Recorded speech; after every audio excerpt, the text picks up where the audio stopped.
नमस्कार साथियों, स्वागत है आपका हमारे YouTube चैनल पर।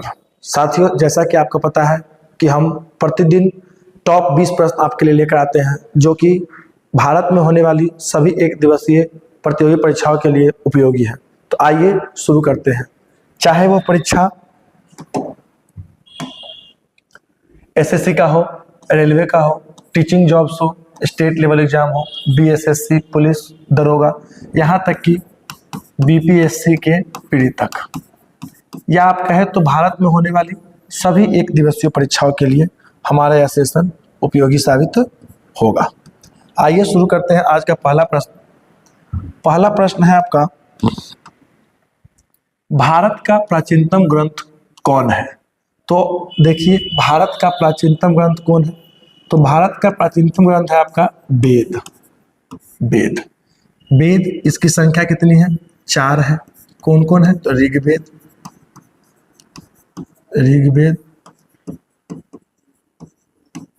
सामवेद, यजुर्वेद और अथर्ववेद। इसकी रचना जो है सो महर्षि वेद व्यास ने की है। इनके बचपन का नाम कृष्ण द्वैपायन था। ठीक है, यह आपका पहला प्रश्न। आगे देखिए, कालिका पुराण का संबंध किस धर्म से है? तो कालिका पुराण जैन धर्म से, जैन धर्म से। इसका एक और पुस्तक है आपको, भगवती सूत्र। ठीक है, भगवती सूत्र, कालिका पुराण, यह सब जो है सो जैन धर्म का ग्रंथ है। आगे देखिए, भारतीय राष्ट्रीय कांग्रेस की स्थापना कब एवं कहाँ हुई? तो भारतीय राष्ट्रीय कांग्रेस की स्थापना दिसंबर 1885 में। कहाँ पर? तो बम्बई में। कहाँ? तो बम्बई में। अध्यक्ष कौन थे इसके? तो WC बनर्जी। ठीक है, पता होगा आपको कि इसका स्थापना पुणे में होने वाला था, लेकिन वहाँ पर एक बीमारी फैल गई, प्लेग, जिसके कारण स्थान परिवर्तित हो गया और इसका स्थापना बम्बई में हुआ। इसके पहले अध्यक्ष कौन थे आपको? WC बनर्जी। और इस समय जो है सो A.O. ह्यूम के दिशा निर्देश में कांग्रेस पार्टी का गठन हुआ था। संहिता क्या है? देखिए, वेद को संहिता कहते हैं। संहिता कहते हैं। जो ये 4 वेद हैं, 1, 2, 3 और 4, ऋग्वेद, सामवेद, यजुर्वेद और अथर्ववेद। देखिए, इस तीनों वेद को संहिता कहते हैं। नहीं, सॉरी, इस तीनों को वेद त्रय कहते हैं। ठीक है, वेद त्रय। और चौथा को मिलाने के बाद क्या होता है? वह वेद त्रय संहिता में बदल जाता है। आगे देखिए, संविधान सभा के अस्थायी अध्यक्ष कौन थे? तो बात करते हैं हम लोग संविधान सभा का। संविधान सभा, इसका जो गठन है आपको, गठन कैबिनेट मिशन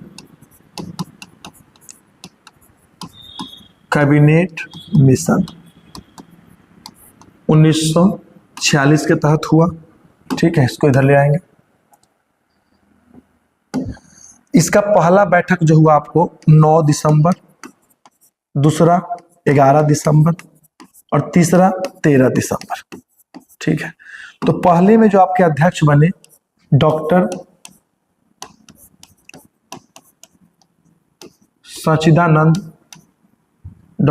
सच्चिदानंद सिन्हा।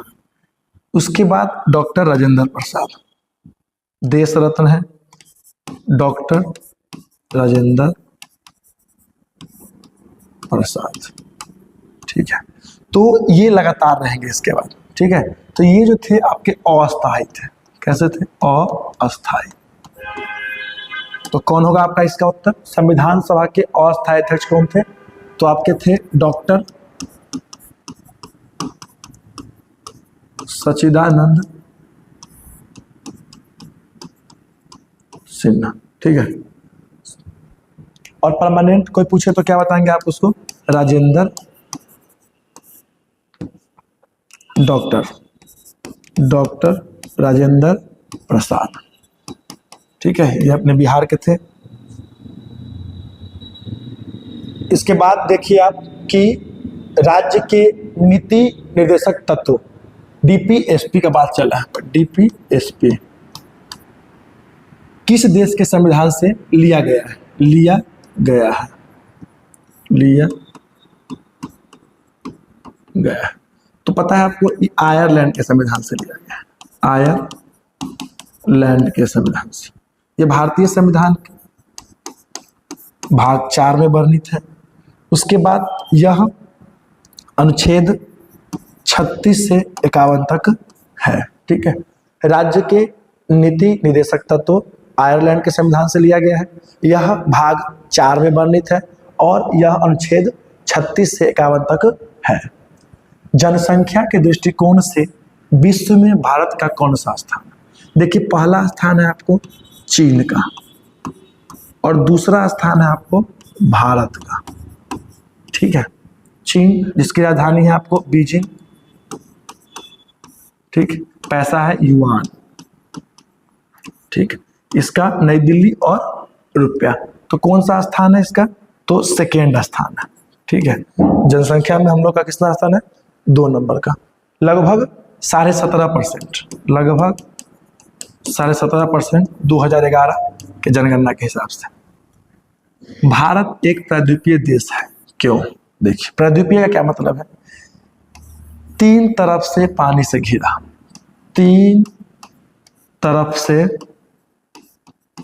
पानी, उसको हम लोग बोलते हैं प्रायद्वीपीय। और चारों तरफ से पानी रहेगा तो उसको कहेंगे द्वीपीय। देखिए, एक तरफ है आपका अरब सागर, इधर हिंद महासागर, और इधर बंगाल की खाड़ी। ठीक है, लिखा है क्या? भारत एक प्रायद्वीपीय देश है। क्यों? तो भारत एक प्रायद्वीपीय देश है क्योंकि यह 3 ओर से जल से घिरा हुआ है। एक तरफ आपका है अरब सागर, नीचे आपका है हिंद महासागर, और जो पूरब की तरफ है वो है आपका बंगाल की खाड़ी। आगे देखिए, राष्ट्रपति के द्वारा क्षमादान किस अनुच्छेद के तहत दिया जाता है? अनुच्छेद 72। किसके तहत? अनुच्छेद 72 के तहत। ठीक है, आगे देखिए, भारत की प्रथम महिला राष्ट्रपति कौन थी? तो भारत की प्रथम महिला राष्ट्रपति थी श्रीमती प्रतिभा देवी सिंह पाटिल। दूसरी श्रीमती द्रौपदी मुर्मू। ठीक है, अभी तक भारतीय इतिहास में 2 महिला राष्ट्रपति का चयन हुआ है। पहला आपके हैं श्रीमती प्रतिभा देवी सिंह पाटिल और दूसरी है श्रीमती द्रौपदी मुर्मू। ठीक है, प्रतिभा देवी सिंह पाटिल और द्रौपदी मुर्मू। ये वर्तमान की भी है, वर्तमान में है। ठीक, आगे देखिए, मकर रेखा को 2 बार काटने वाली नदी कौन है? आपको पता है कि 23.5 डिग्री दक्षिणी अक्षांश को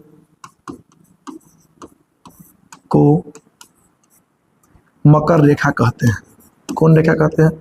मकर रेखा कहते हैं। इसको 2 बार जो नदी काटती है उसका नाम है लिम्पोपो नदी। लिम्पोपो नदी। ठीक है, लिम्पोपो नदी। आगे देखिए, नाथुला दर्रा कहाँ है? तो सिक्किम में। सिक्किम में। ठीक है, सिक्किम के मुख्यमंत्री कौन है? तो प्रेम सिंह प्रेम सिंह तमांग। गंगा नदी किनारे बसा सबसे बड़ा शहर कौन है? देखिए गंगा नदी के किनारे बहुत सारा शहर बसा हुआ है, जिसमें सबसे बड़ा का बात किया जाता है, सबसे बड़ा है आपका कानपुर, कानपुर उत्तर प्रदेश। आगे देखिए कांडला बंदरगाह कहाँ है? गुजरात में। कहाँ पर है? गुजरात में, गुजरात। कांडला बंदरगाह गुजरात। मानव रक्त का पीएच मान कितना होता है? तो मानव रक्त का पीएच मान 7.4 है। यह कैसा है? तो क्षारीय प्रकृति का है। ठीक है, यह जो है सो तरल संयोजी उत्तक है, तरल संयोजी उत्तक है। मानव शरीर के वजन का 7% रहता है।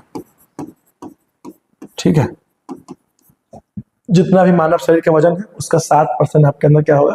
रक्त की मात्रा होगी। मानव रुधिर, रुधिर मतलब रक्त के थक्का जमने में सहायक कौन सी विटामिन है? तो ये है आपको विटामिन के।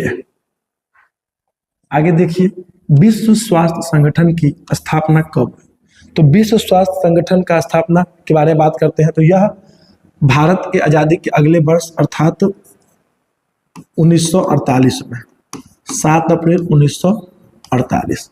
इसीलिए 7 अप्रैल को विश्व स्वास्थ्य दिवस मनाते हैं। विश्व स्वास्थ्य दिवस मनाते हैं। क्या मनाते हैं? विश्व स्वास्थ्य दिवस 7 अप्रैल को। आगे देखिए मानव में लिंग का निर्धारण कौन सा गुणसूत्र करता है? तो मानव में गुणसूत्रों की संख्या कितनी है? तो गुणसूत्र 23 जोड़ा, 23 जोड़ा अर्थात 46। ठीक, तो जो फीमेल है और जो मेल है, ठीक है, तो इस दोनों में 22 और 22 सेम रहेगा। ठीक है, और जो 23वां गुणसूत्र होगा ये क्या करेगा? लिंग निर्धारण करेगा। लिंग निर्धारण कि जो शिशु होगा हमारा वह लड़का होगा कि लड़के। तो जो 23वां जोड़ा है वो क्या करता है? लिंग निर्धारण काम करता है। मानव में भोजन का पाचन कहाँ शुरू होता है? तो मुख से, मुख से, मुंह में ही पच जाता है आपको स्टार्च। ठीक, 20वां और आज का अंतिम क्वेश्चन, भूकंप मापने का यंत्र कौन है? ठीक है, तो 20वां और आखिरी प्रश्न है कि भूकंप मापने का यंत्र कौन है? तो यह है आपको सिस्मोग्राफ, सिस्मोग्राफ और रीचर स्केल करके आता है, रीचर स्केल। ठीक है, ये था आज का महत्वपूर्ण 20 प्रश्न। हम उम्मीद करते हैं कि यह सेशन आपके आने वाले प्रतियोगी परीक्षाओं के लिए उपयोगी होगा। धन्यवाद।